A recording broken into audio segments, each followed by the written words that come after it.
Đánh dương và lạ hơi thì coi dương thưa sọt rồi. Tết và lạ nhưng đặt từng bờ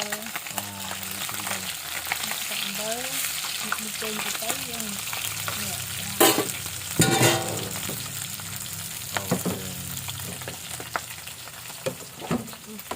cái riêng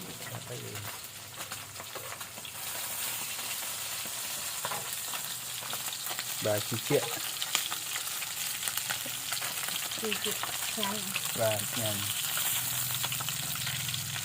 ôi đôi mai đi ăn này là mua ông rồi chê tao lục luôn anh châu tầm ra đó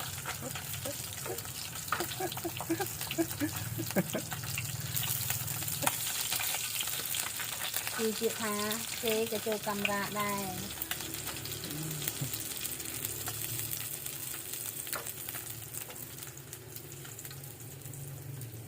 nghe nhé nghe thế này nó nè nè nè nè vô mà thò đi này